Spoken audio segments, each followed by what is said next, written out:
Good morning, everybody.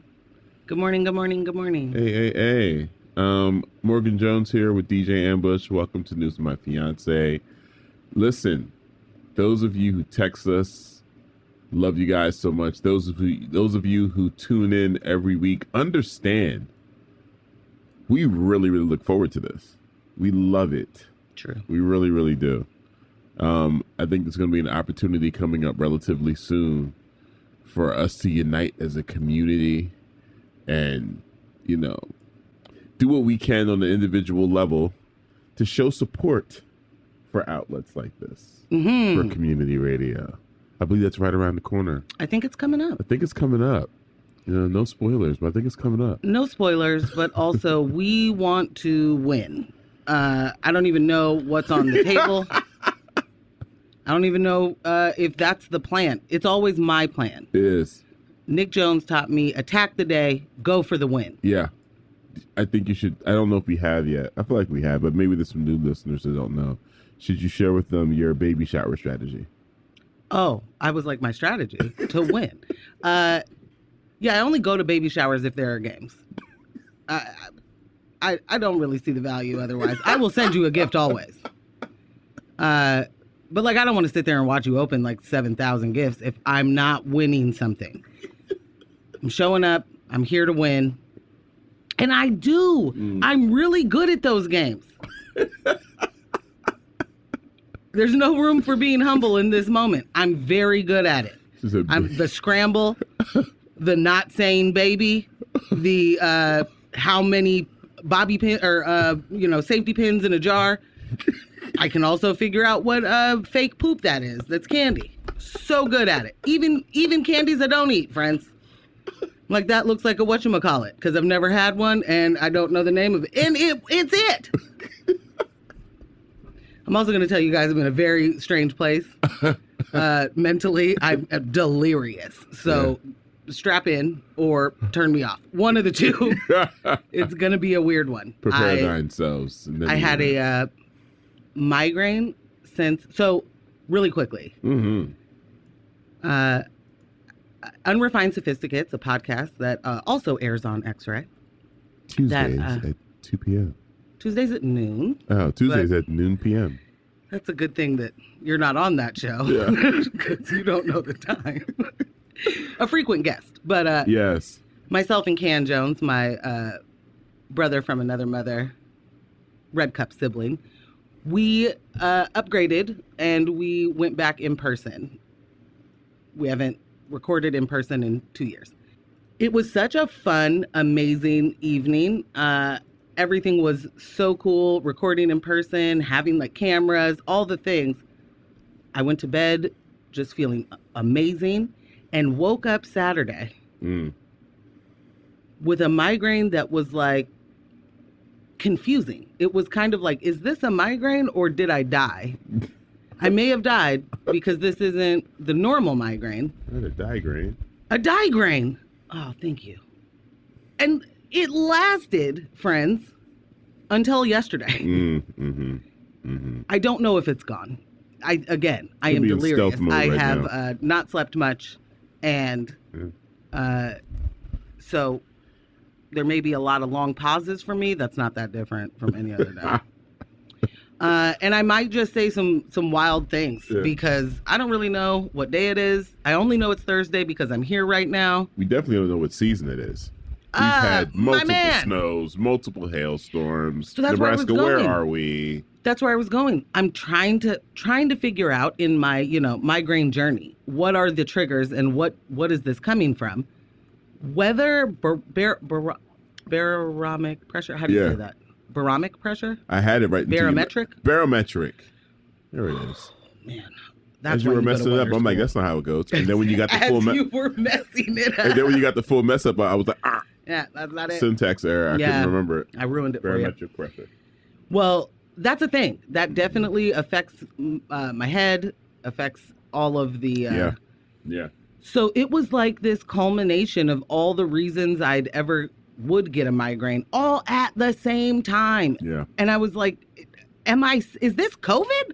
I don't know what's happening. So much pain. Yeah. I'm I'm very happy to be out of that part of it. But again, I haven't slept much, friends, and there is some wild stuff in the news. So I feel like Nebraska, get ready for that dump button. Just kidding. Just kidding. I can keep it together. Well, or cut my mic off. Either way. Well, in national news. I was just gonna say, are you okay? Me? I just took all of our host check-in there. It's all right. It's all right. I am okay. I didn't get as much sleep as I would have liked to get. It's been one of those weeks. A lot of late nights. So much going on. So many things we're leading up to, or we're doing a lot of ramping up, Nebraska. Yeah. We have a lot of events coming up. We're part of the Welcome Dome. Oh, wow, that's what it's called? At Pioneer Square. So we're going to be doing a series of live podcast sessions out there on Tuesdays. And we have some day parties and night parties we're going to be doing out there on Thursdays. Oh, wow. Yeah. Then there's, parties. Some Saturday stuff. There's just a lot coming up over the next couple of months, along with just, also just running the radio station. No big deal. No NBD. Yeah. And then there was a really, really great conversation that took place last night at our office at the museum with Morgan Jones and some politically active Black women in our community. I can't wait to get that edited down so we can get that out and you guys can hear that. It was really, really great. And I believe that's going to be part 1 of a series because there are some. Yeah, we're going to have to talk again. Yeah. Those ladies were amazing. Yeah. And it was an invigorating conversation for me. Yeah, it was very inspiring. I keep getting very cynical, you guys know. And sometimes it's just kind of like, so doesn't really matter what we say or do, does it? And the world's burning. Yeah. And I just feel very misunderstood a lot when I say things like burn it down. I don't mean burn it down and leave it there. I mean, we got to replace it with bigger and better. Yeah. And so I have felt very misunderstood lately, and it was really great to talk to people that are wanting to affect the kind of change that I think is the most important in this moment, and are paying attention to the, climate and how that is going to affect Black and brown people first. And it's going to affect us all, don't get me wrong. And I care. I don't want any of us to be climate refugees, right. And I just don't think we talk about that enough. And it was great to chat. Yeah. We had a lot of topics too. Yeah. So I won't take up too much time, but it was a really great time. Yeah. That was amazing. Shout out to the numbers, huh? Hey. So for this morning, we have some national stories. Kentucky legislature overrides the governor's veto of the sweeping abortion bill. And the New York Police Department has got a lot of explaining to do. In local stories, people for Portland are going for back-to-back L's. Former U of O football player seeks $100 million in lawsuit against school coaches and the NCAA. And PBOT creates new event parking district to offset congestion during large events. We should mention we do not have Alex Zielinski today. She is incredibly booked and busy. Listen, so famous. She's the most famous. We're going to miss you, Alex. We're going to miss you, but we are going to use her reporting right. in the People for Portland story. So it'll be like she's here. Precisely. And yeah, so we're going to be doing, the 15 minutes we have with Alex goes by very fast. Yeah, it's like 7. It's like 7. Yeah. But when we're filling it, I don't know that it's going to feel like 7. So I'm just going to, give the warning to everybody. We're going to talk a lot today. And there's no break. There's going to be no other voice that comes in which we stop talking and we just go, Yeah, we don't have any sound bites or anything like that. We don't have any sound bites. We're going to have some dope music, per usual. Nebraska's on it, per usual. But we're going to give some commentary today. Yeah. On some stories that are, as the children say, nutty buddy. Nutty buddy, on our hearts. They're on our heart. Malcolm said, "Good morning, Morgan and Ambush. I've Yes, always suffered. please put my name first. I suffered from migraines this past week too. I'm vulnerable to barometric changes. Malcolm, Saline solution and zeltzer works wonders. what's this? Well, I think the Z is next to the S, so it's probably just seltzer. Got it. Mm-hmm. Malcolm, I did not realize that we were kindred migraine spirits. I hate this for you. Right. So I do wonder though, were they worse than normal for you this week? Because they were real rough for me. And it felt like multiple kinds of migraines. People that have migraines will understand what I mean by that. There are some that you're like, oh, okay, I can get through this guy. Yeah. And then there are other ones that take you down. You want to just take your head off and put it on the shelf somewhere? Yes. Come back to it later? Usually want to take my head off when I'm like, oh, it feels like all my teeth are going to fall out. Why do my teeth hurt so bad? What's this pressure in my gums? They were fine moments ago. Yeah, so I hate this for you. I'm sorry, but I am kind of happy that we we got that in common. We got that in common. Yeah. Kindred migraine spirits. Yeah. Morning, Rudo. Rudo says, good morning, gang. Happy to have you in my home office this morning. Ooh, home office. Ow.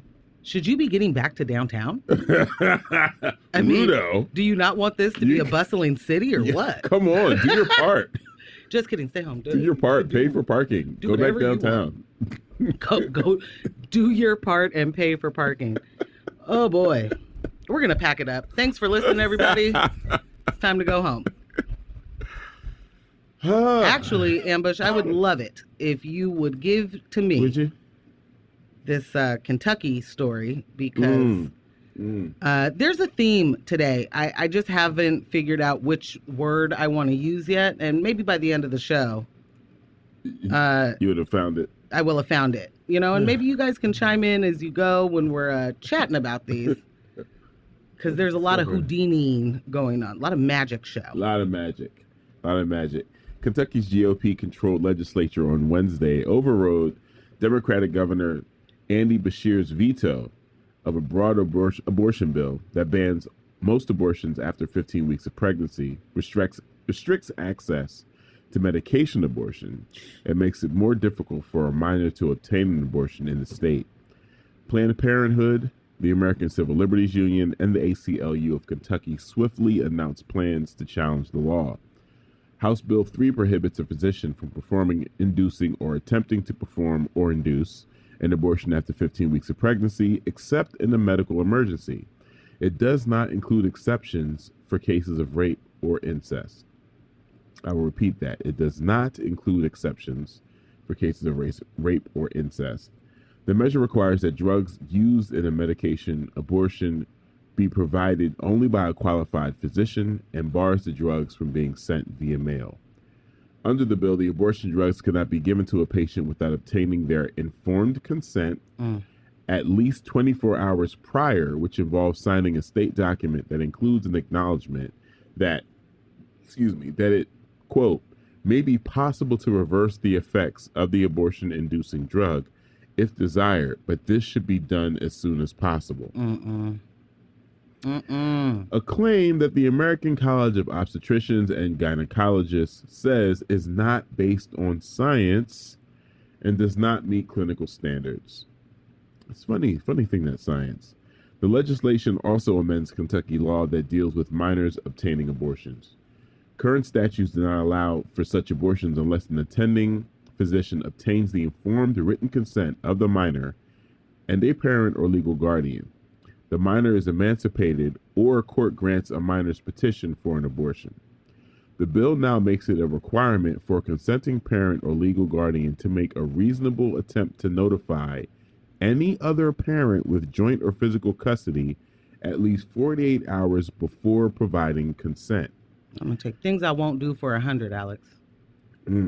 Beshear had vetoed the bill last week, arguing that it is likely unconstitutional since the U.S. Supreme Court had ruled similar statutes in Texas and Louisiana unconstitutional. Specifically, House Bill 3 requires physicians performing non-surgical procedures to maintain hospital admitting privileges in geographical proximity to the location where the procedure is performed. The Supreme Court has ruled such requirements unconstitutional as it makes it impossible for women, including a child who is a victim of rape or incest, to obtain a procedure in certain areas of the state. The governor wrote in his veto message delivered last week. The ACLU said in a statement following the veto override that it intends to challenge the 15-week abortion ban included in the bill and argue that the legislation also requires registration to provide medical abortions, despite the state not having such a system in place. When working on this story last night, I said to Morgan, I hate that I have to be having this discussion around women's rights to abortion. Like, I hate that. Not that I hate that I'm involved in that discussion at all or engaging in a discussion. I hate that it is a discussion. Right. Why is it even a discussion? What are we talking about? Why are we talking about this? Well, it's for the children, Ambush. And if you could just care about the kids for once, I mean, come on. Yeah, the misdirection here is pretty plain, pretty open. You are not about protecting children. You are not about, you're not about, it is interesting to me how they are able to use non-science, right? Like that a heartbeat can be detected when something doesn't have a heart yet. And it's just an electrical pulse. They can use that, but then also say things like, we can reverse this if you want us to, but you got to do it quick. Are you guys dealing in science or magic? It is legitimate. Yeah. Trickery. Yeah. You're going with zero prestige, by the way. Yeah, there's no. I want, no cool you know, reveal. if you're going to give me all of this, give me the cool reveal. Yeah, no cool reveal. Give no me prestige. some showmanship. Work on it, or don't. Actually, don't. Work No, on it. actually, don't get better at any of this. But you're relying on the science of the pulse, the electric pulse, and saying as proof of life, right? But not viability. And so my thing that I can't get over is I don't actually care if that electrical pulse was a heartbeat. Can that embryo be taken out and survive, friends? Will it grow to be the human that? No. So we're not talking about the same things. This isn't a baby. They don't even talk about, oh man, okay, I'm going to get myself upset. I'm just going to back up and say the same people that are stripping women of healthcare rights, the same people that are stripping trans people of healthcare rights and using children in the name of it are the same people that will not expand resources for low income and poor folks with children. They do not want to feed those children at school. They do not want to have SNAP benefits available. They do not care about children. They do not care about people. That is not it. They care about control. And I need everybody to really understand that forcing women into pregnancy is forcing women into poverty. Full stop. Yep. There are way more poor people than there are well-off people. And those well-off people will find the doctor. They will find the drug. They will fly to wherever, right? Yep. And poor people, there are people right now who can't make it out of their state to get to another state to get an abortion. We are forcing people into poverty and then watching all of that, what comes from poverty happen and saying, we got to get more police on the streets. We got to get control over these things, but you don't want to expand any resources. You don't want to expand any of the programs that would feed these children, that would house these children, that would make sure that they have educations that matter. You don't care. But it's for the children. It's for power, it's for control, and it is literally forced poverty. I feel like we really need to hammer in on that portion of it, because you're stripping women of opportunity. And for the party that doesn't want women to be able to buy a house on their own or have their own bank account or get credit cards in their name, this tracks, right? They don't want, what does Collins say? They don't want you to have nice things. You're right. But really, they don't want you to have, autonomy over your own body and your own life. Yeah. And if your parents agree with allowing you to do the things that you want for your life, isn't that what they're running on right now? Parents' choice? The choice of, parents should get to decide if their kids learn critical race theory or critical erase theory. There we go. Or hear about a gay relationship, a same-sex marriage when they're in third grade. Gasp! I still can't get over that. Yeah. As if there aren't kids in the class with same-sex parents. This is stop. There is no sexualization of just talking about people's parents, right? Right. You would never say, don't talk about my heterosexual parents because that's going to turn my kids heterosexual. Right. But just track all of the, not just the inconsistencies, but always pay attention to the root of what they're doing. This is never about kids. This is never about a wholesome family. This is never, if you are saying rape and incest, that is forced sexual assault that ends in a pregnancy. Right. There's no room, no wiggle room for that. Also, I shouldn't have to have gone through that for me to get to decide what to do with my body. But no provisions for that. There's no possible way that you can, out of your mouth, say this is about children. This is about saving lives. You just can't do it. Mm-mm. Mm-mm. My mom almost died giving birth twice after I was born. You mean to tell me that we will just let that mother die? We will, in order to save the baby? Because that's not what happens, right? That's not how it goes. Mm-hmm. Unless that's going to be the only viable person to live in that scenario. Mm-hmm.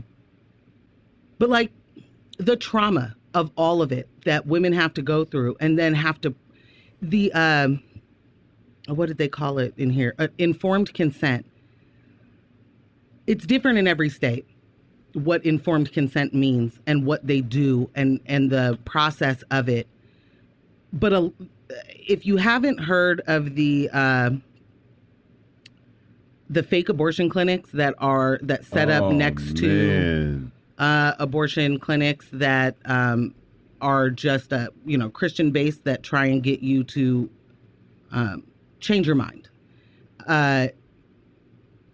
Their whole process is you've got to have informed, you got to know every step of the way before you can say yes to this thing.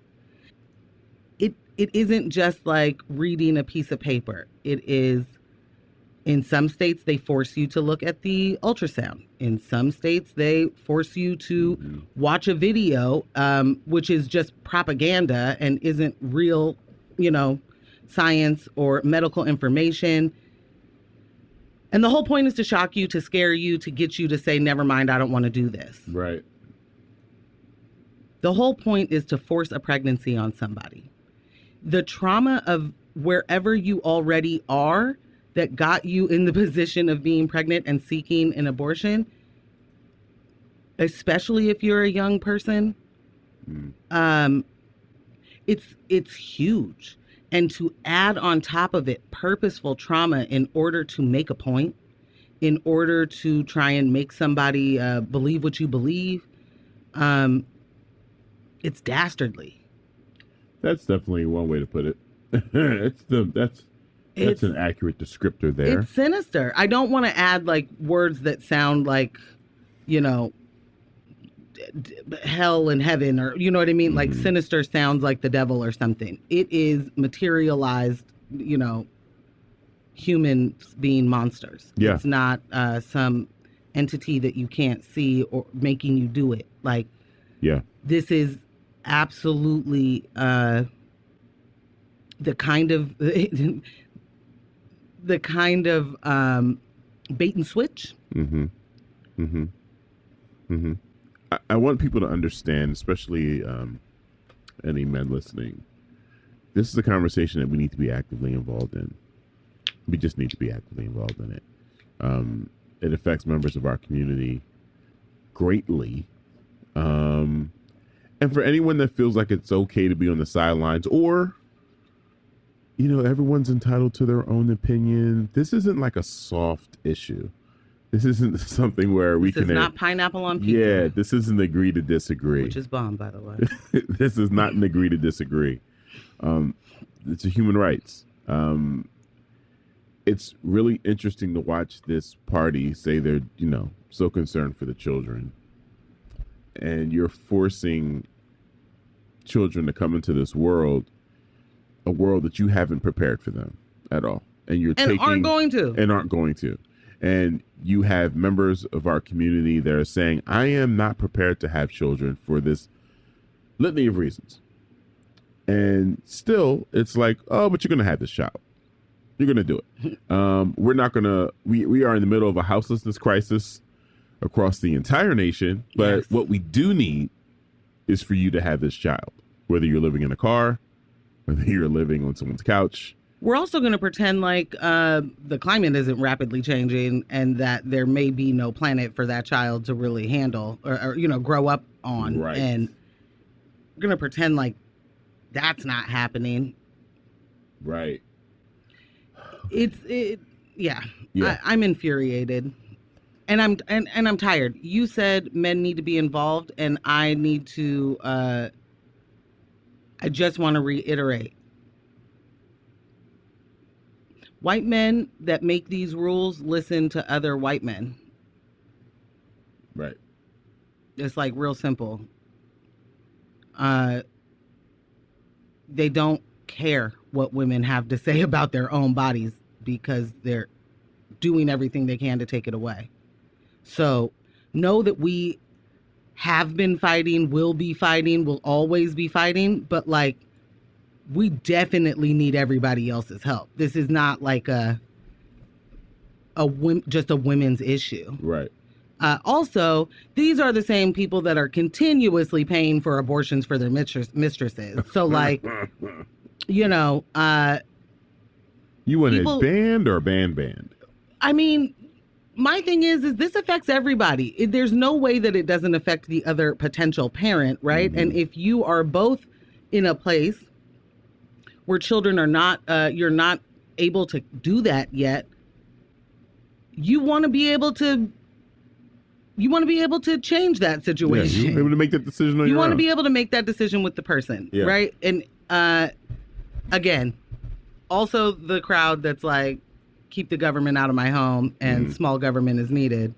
But here we go. You can sue everybody that you've ever seen go to an abortion clinic. Man. We got a couple texts. Someone said this is all in service of the state strengthening its grip on monopoly on violence, large and small, and keeping us busy on these things that shouldn't even be questioned. Talk to them. Someone else text, then the rapist is giving parental rights after forcing her to carry to term. And that, everybody... Yeah, that's it. It's not just on SVU. That's real life, guys. The idea that you're going to give a rapist choices, and that rapist is likely not getting locked up. Oh, man. Put away for the crime they committed. But their mama could sue you if they wanted to, and they could sue the doctor, and they could, you know, like, yeah. We're just like putting in a system of bounty hunting asking citizens to become bounty hunters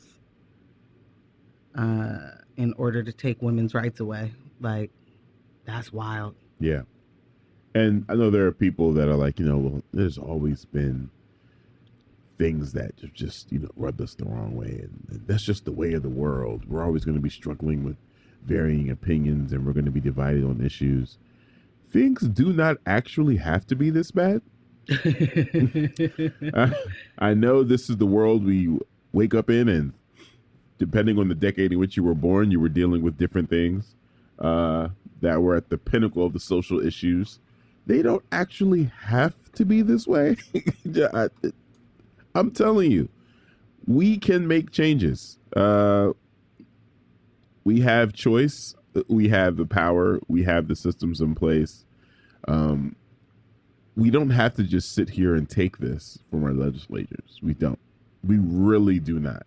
And being quiet about it and complacent, that's just not the way we're going to get anything done. Like, ever. Ever, ever, ever. And there are organizations out there, and there are people on the front lines willing to go to bat for you, willing to go to bat for the betterment of our society. And sometimes it's just about supporting them, Sometimes it's just about supporting them, being a little bit more informed on the issues, so you're having these conversations in your social circles. But this isn't something we should not be talking about. And I just want to close by saying,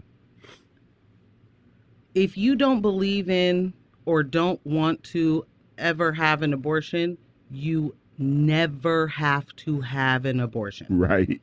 Right. And that's the cool thing about choice. If I don't like it, I don't have to eat the tomato soup. I can decide to not have that. I don't need it off the menu for every other person. I'm just not going to order it. And I can't get past how that's not just average. Yeah. If you don't believe in it and you don't want it, don't ever get one. Period. But that doesn't mean that you can stop your sister or your daughter or anybody else because you don't believe in it. Because that's what choice is. You don't get to be here talking about America and freedom and then stripping it from people every single chance you get because there are things that you think won't affect you. This will affect you. It will affect you. Yeah. We pretend as if we understand and grasp how many women and girls have dealt with any sort of sexual assault, molestation, or rape like that, but we don't, because we don't talk about it because nothing happens. Yeah. So we can't ever talk about caring for the kids if we are not about to care for the kids. Ambush. MJ. As you know, there was a tragedy in Brooklyn, New York. Mm-hmm. And a lot has happened in the last 3 days. Is it Yeah. even 3 days? No. Tuesday, Wednesday, Thursday? Okay. Yeah. So I'm going to hop right in. 62-year-old Frank James, the man arrested on suspicion of setting off smoke grenades and shooting 10 people at a Brooklyn subway station Tuesday morning, will make his initial court appearance today. According to Bring On Peace, U.S. Attorney for the Eastern District of New York, James was charged in federal court with violating a law that prohibits terrorist and other violent attacks against a mass transportation system. If convicted, he could face life in prison.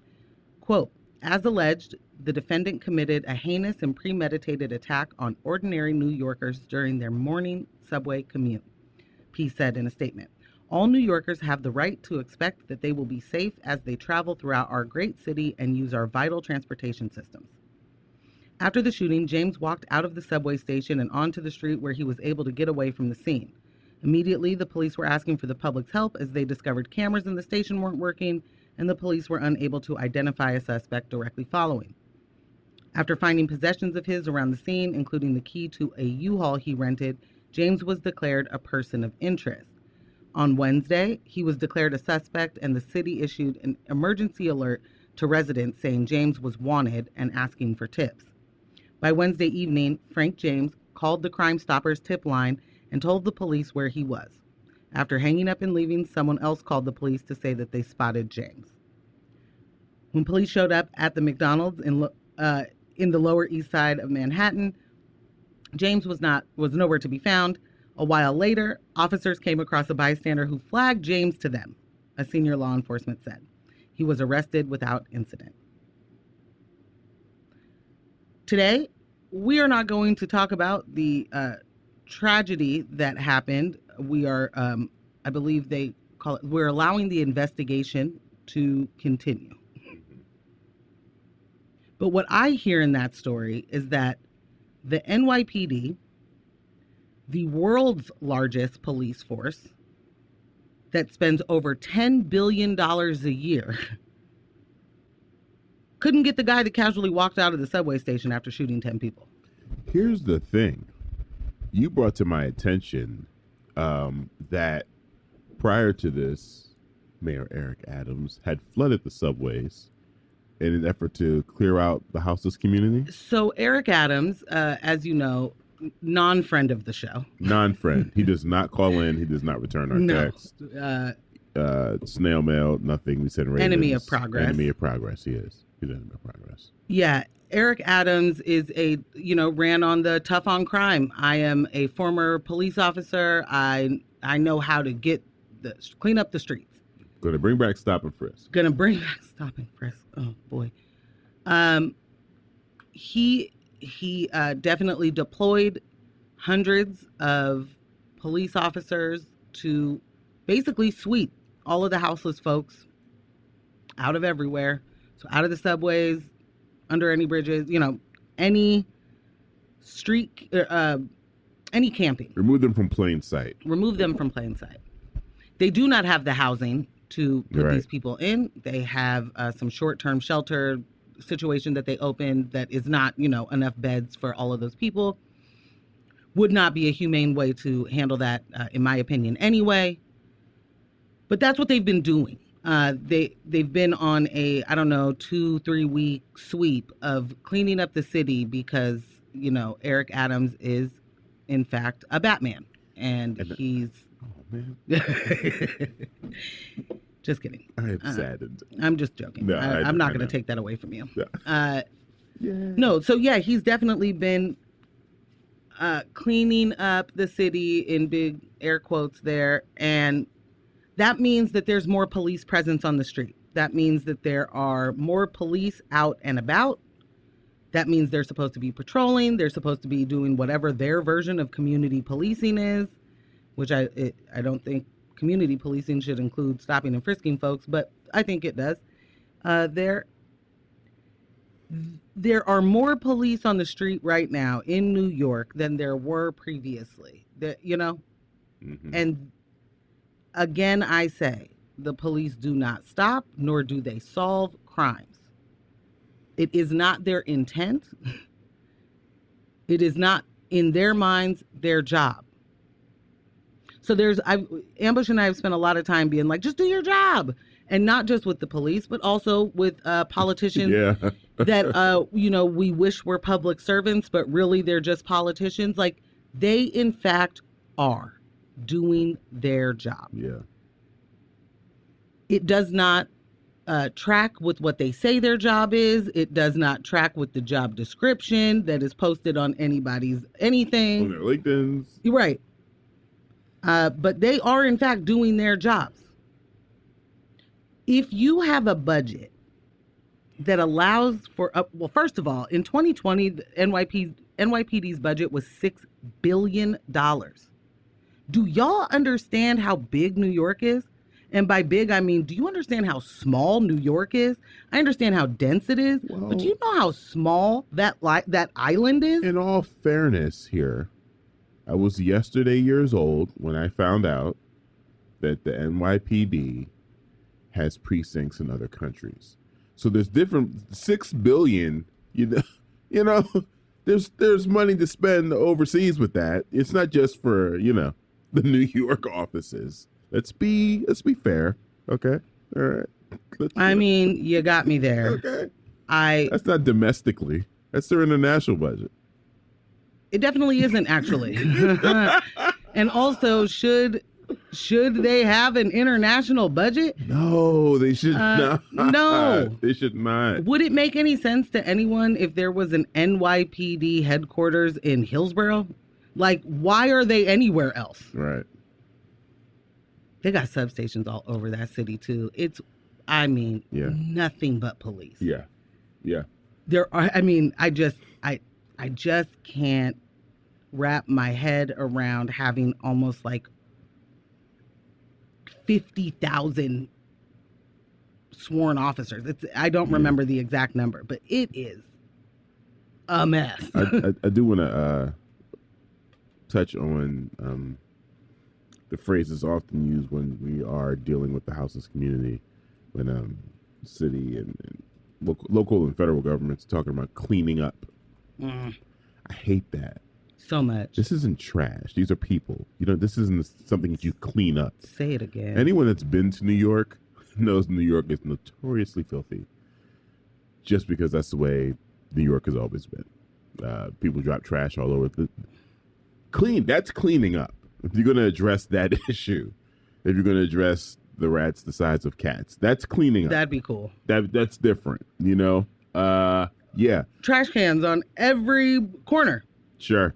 Clean it up. Recycling that you don't then just throw in the trash. You don't use that term when you're talking about people. You don't use that phrase when you're talking about people. You're not cleaning up by removing people that you've created no space for, moving them somewhere else and letting them sort it out. Like, the whole idea of we don't want to solve it. We just don't want to see it. If you could just remove it from our face so we could forget that you exist, that would be cool. It'd be really cool. That'd be great. If we can just fence you guys all in and you stay in there and we have a military presence to keep you guys in there. And, you know, we'll bring in some boxes of food, but just stay in there. Please stay in your room so we don't have to see you, so we can exist and go about our day. And now society is fixed. It's all a performance. Every single piece of it. The idea that, and it's a misdirection, I guess, is what I really want to get to, is that there are too many studies, statistics, proof. There is proof that crime rises when lack of resources rise. When you have less resources, you are more susceptible, more vulnerable to having to do some crime to survive. Yep. And we know that.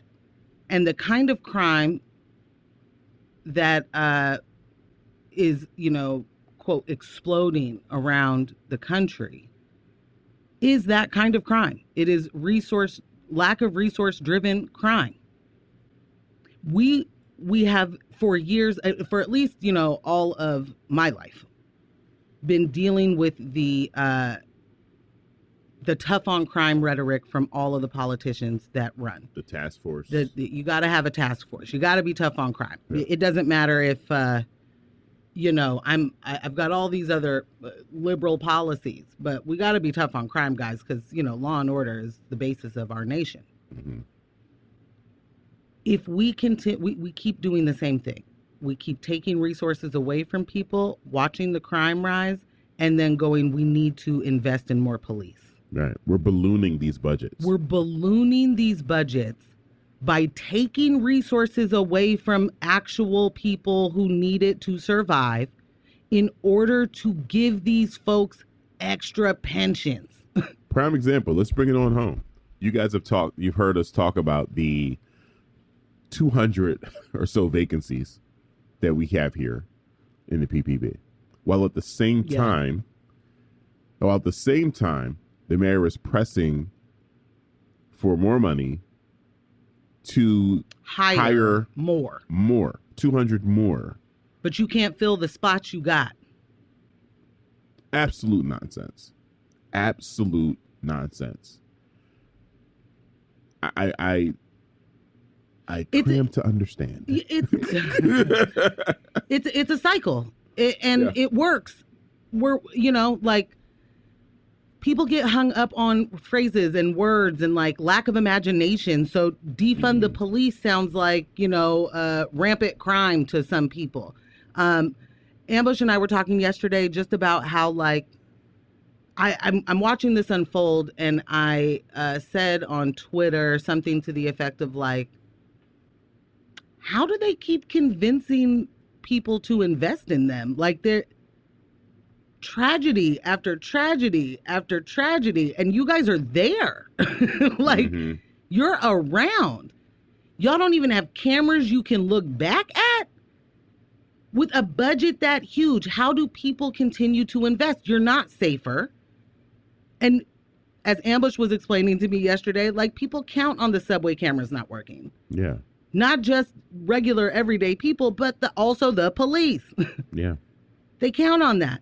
But with a military-sized budget, you mean to tell me that you can't have cameras running and a server that holds all of that all the time? Like, what? Yeah. Anyway, my point is that I don't understand how people continue to invest in it, which then made Ambush say something to the effect of like, if they would just do their jobs, which made us both go, oh, wait, they are. They are doing the jobs that they are supposed to do in, that culture. And that's systemic. And that's what we mean by there are no good cops, because they get pushed out, they get fired, or they don't get protected by their brethren. And life gets too hard for them on that shift, right? And so dangerous. It's way too dangerous. Yeah. And there's just too much evidence of that to be true for people not to understand there's also that. And when Ambush yesterday was like, I just, just do your job, just protect and serve. That's what you guys say, right? Oh man, I forgot. I just lost my point. Was it where I was going with it being like professional tough guys? You don't really want to do the job. No, but professional tough guys is hilarious. You just want to, No, what it is we were talking about just do your job, and I was like, I don't understand how people don't see it that way. And then we realized, oh wait, we really do live in different worlds, right? Like our interactions with the police are completely different than other people's interactions with the police, and many times there are people of certain socioeconomic statuses, certain tones that never actually have police interaction. And so if your idea of the police is the propaganda that you have been taught through all of the Law and Order franchises and cops and all of those things, and you yourself have never, that's how you're a person that then goes on Twitter and is like, well, if they would have only complied, they would have been fine. The police wouldn't need to shoot. That's how. You've never been completely dehumanized by the police. And good for you. But like the fact that you refuse to believe that that's happening to other people is shameful. It's shameful. I don't wish my police interactions on anybody. None of them. None of them. And like, I absolutely, they are traumatizing. They are moments of my life that sometimes I have to, in order to tell a story, laugh through it so that I'm not crying about it. Like, absolutely traumatizing. There's no way I can look at the police a different way. And the reason that is because of the behavior that the police have done to me. But I don't have to have been physically abused or murdered by the police to believe that they do those things. Right. I don't actually have to have been lied on by the police to know that they do that, but I have been. We watch them lie on each other. We watch them lie on each other. Yeah. We watch them, I mean, just professional tough guys and professional at passing the buck. Yeah. Oh, I had nothing to do with that. I mean, they set each other up. Oh, it's such a mess. Yeah, it's amazing that it's the quote unquote good cops, or the cops that are actually trying to work to the benefit of their communities that get pushed out. But it's not, because the what they've told us is that it's just a few bad apples. Why aren't you pushing the bad apples out? How come there are so many? Why aren't the bad apples the ones that are having a hard time getting through their work week? Why is that just, you know how he is. And understand, folks, this is where it gets confusing for a lot of people, and probably not you guys listening. So maybe I'm about to preach to the choir. We got great listeners. The reason there can be so many black and brown police officers that do these same things, that are oppressive, that are racist, that are xenophobic, that are sexist. The reason that is so prevalent is because this is policing culture. It's systemic. Those are the things you have to do to keep it going, to have a career. And I don't care if your dad told you otherwise. Mm-hmm. I really don't. Like, you have to understand that policing is rooted in not just white supremacy, not just capitalism, but absolute oppression. You can't keep that going without stepping on some necks. You can't keep that going without flexing and exerting your power. And there is no reason to have policing the way we have it today, with the exception of the lack of our own imagination to change things. We do not have to live with this. Yeah. And if we were addressing actual systemic issues seriously, wholeheartedly, paying attention to where resources are needed most. There it is. If we cared about those children, we would be making sure that they had not just therapy and mental health resources, but actual wraparound services. Mm. Because what we know is that childhoods are traumatic. And we keep saying that children are so resilient and they'll be fine, but all those children they have to be resilient? Grow up to be adults that need therapy. Yeah. Right? And I'm a big proponent of therapy. I'm a big proponent of talking about things and working through those traumas so that you are absolutely able to move forward with your life. If you care about those children, you have to make sure that those children are growing up in an environment that nurtures, that takes care of them. Yeah. And that includes mental health. That includes making sure that these babies aren't getting harmed all the time. And that means the resources that we spend on criminalizing people and throwing poor people in jail and over policing black and brown people, those resources need to go to the actual people out here living, trying to survive, so that the need for this kind of police isn't even there. And it's really simple. Like, some of the things that could make life that much more safer for us are really simple. I don't know if you've seen it. It's come across my feed on Facebook a couple of different times throughout the week. There's this video of children, I believe in Japan, where they're like toddlers. They're like toddlers, and they're running errands. And it's safe for them to do it because there's cameras. There's like so much going on. Like, people are holding doors for them, making sure they're good. Like, they can just move about freely without any consequence or danger or any of that. Like, society has made a decision. This is a sacred part of their life. Wow. please allow them to grow up, giving them the autonomy that early. Like, no, they need to be a protected class. What a concept. So wild. So like, again, bringing it back to what took place in the subway. I said to Morgan, we actually count when the camera's not working. Philadelphia, New York, no one thinks those cameras are on. No one thinks those cameras are on. Why aren't they on? Why can we count on why, them? what's happening? Why aren't they on? To have the subway system flooded with a police presence, we're not saying that they could have prevented this. We're not saying that. No. That's part of my point. Right. This was very random. This is someone who planned this thing out and was able to walk away and then turn himself in by calling the tip line later.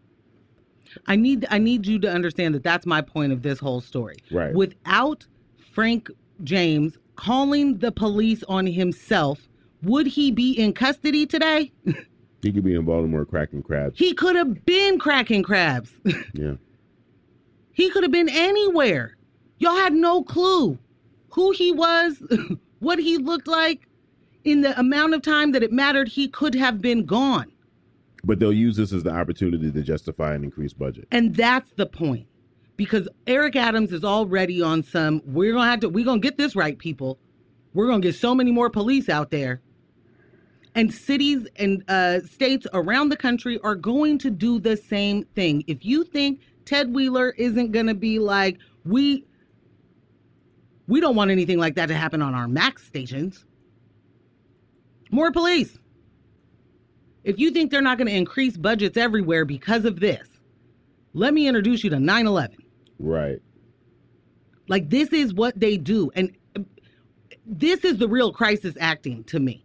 If you are going to take a crisis, something that should not, a tragedy that should not have happened, and capitalize on it in order to give people overtime.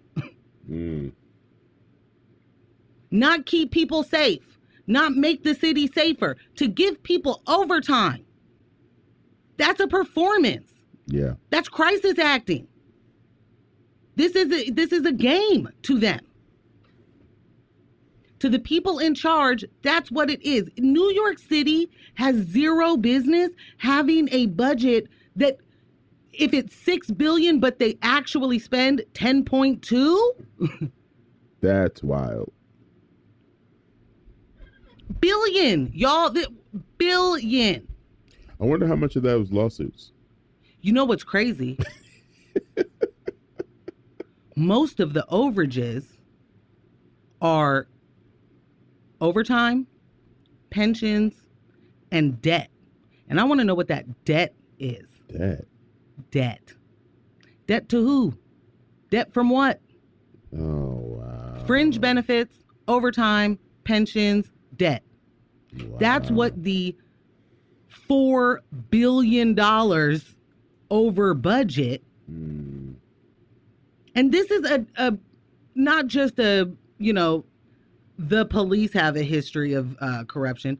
The New York Police Department is like the blueprint of corruption. It's the blueprint of just absolutely enacting racist policies, classist policies. Yeah. And then calling it protecting and serving. They're the blueprint.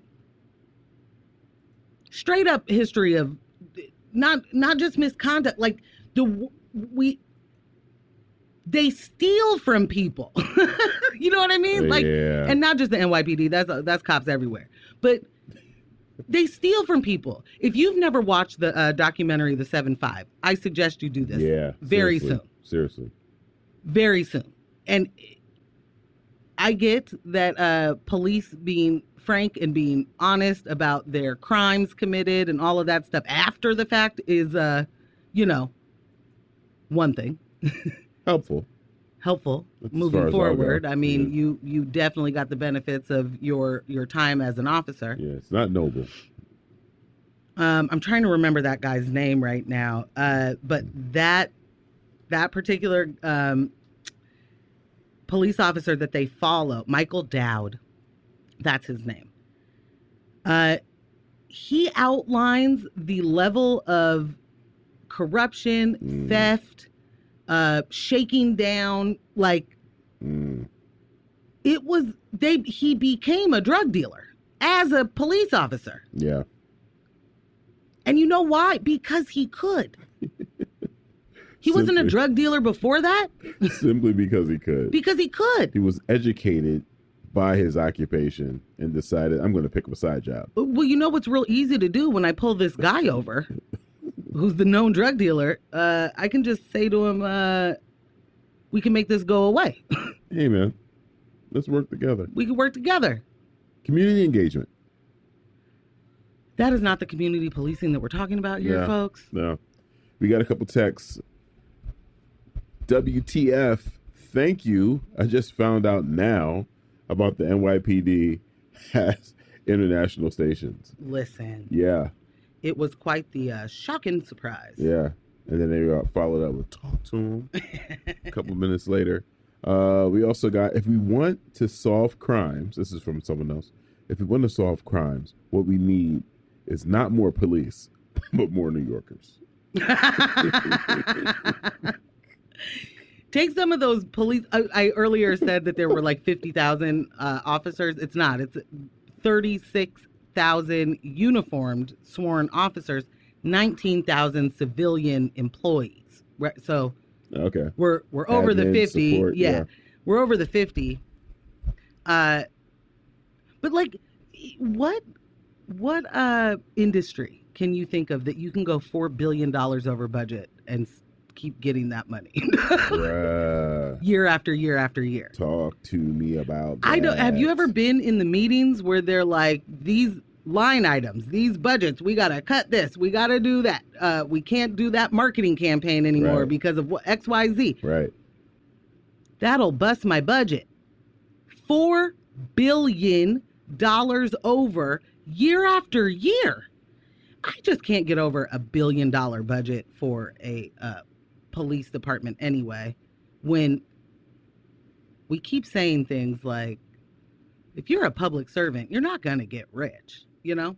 Mm-hmm. There are some public servants that keep getting hefty checks though, right? Yeah. Real hefty ones. And if you're doing all the overtime, or maybe you're like Michael Dowd and just pretending you're doing the overtime and getting paid for that non-work. Yeah. While you're drinking beers on the hood of your squad car. I'm sorry, you just gave me the image there. Ambush, I got a correction. Okay. Earlier, I said that the NYPD had 11 foreign offices. Okay. Or offices in foreign places. Yes. The NYPD has 14 intelligence posts outside of the U.S. WHY question mark, question mark, question mark, exclamation. Also learned that as I know that they're the largest police department, but they are nearly 3 times larger than the second biggest police department in our country, which is Chicago. Good grief. Boy, oh boy. Okay. So what I'm hearing is everybody in New York is you're either police or not. And that makes up the entire citizenry. Population there. Yeah. Yikes. Okay, we have a very short amount of time. This is, I'm going to take the blame on this one. Hold my feet to the fire next week. And I'll be quiet or something. But this, I think we just have to give the update, right, on People for Portland. Oh, yeah. And their failed ballot measure. And then dusting themselves off and trying again. Word to Aaliyah. After and again, this is we don't have Alex, so this is her reporting directly out of the Portland Mercury. Shout out to Alex, we miss you. Shout out. After its initial ballot proposal was rejected for failing to meet constitutional muster, political group People for Portland has filed a new, nearly identical ballot initiative. Like its predecessor, this proposed measure would take taxpayer dollars reserved for permanent housing solutions for homeless individuals and instead use them to create more temporary shelters in Portland's Tri-County metro region. Specifically, the ballot measure would target voter-approved metro bond meant to fund programs that will help keep previously unhoused people in housing and off the streets for the long term. That bond, called the Supporting Housing Services Fund, was passed in 2020. It distributed its first $248 million allocation of funding to Multnomah, Clackamas, and Washington counties in the summer of 2021.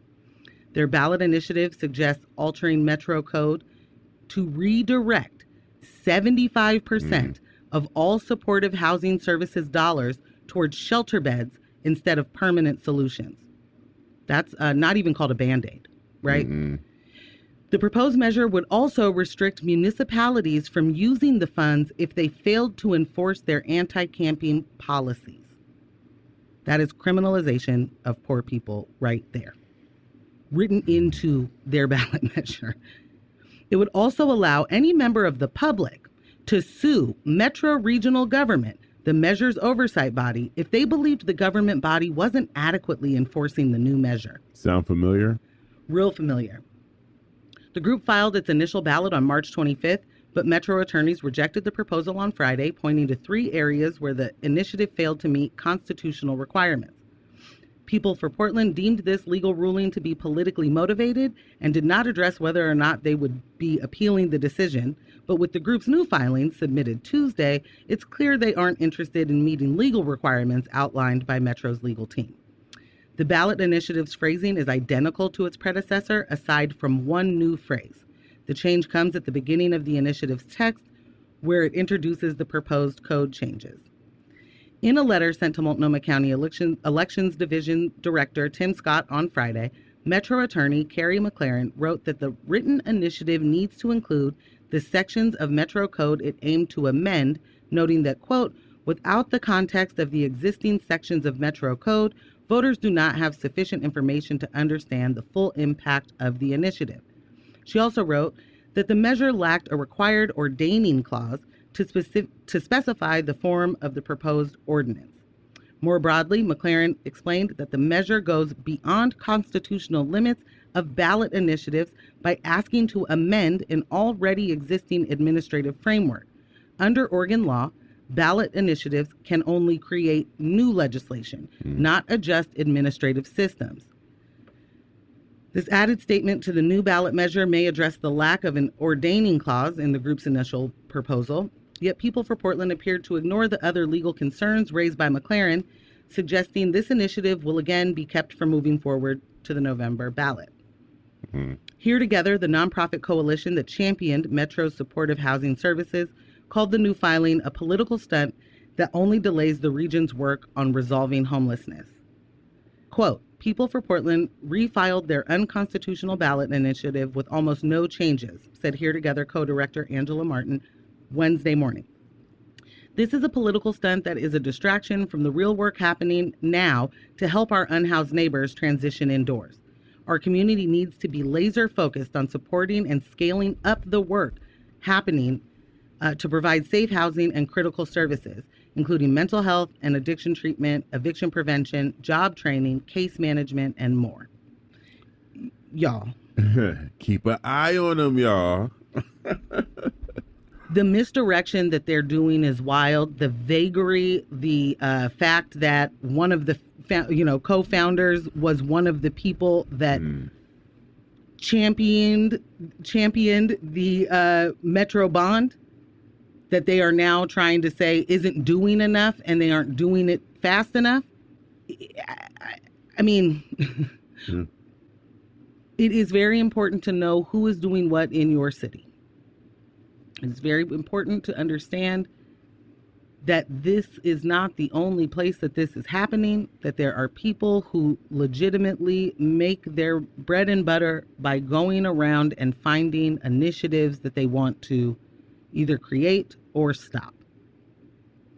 It don't even have to be from your community, right? Like, this is just a traveling consultant. Right. And the fact that this person is now working against the work that they did and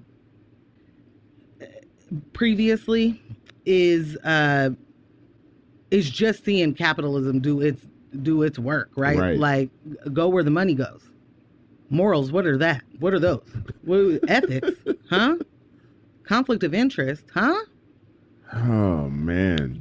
We need to be diligent because they have money. They got y'all. the dollars.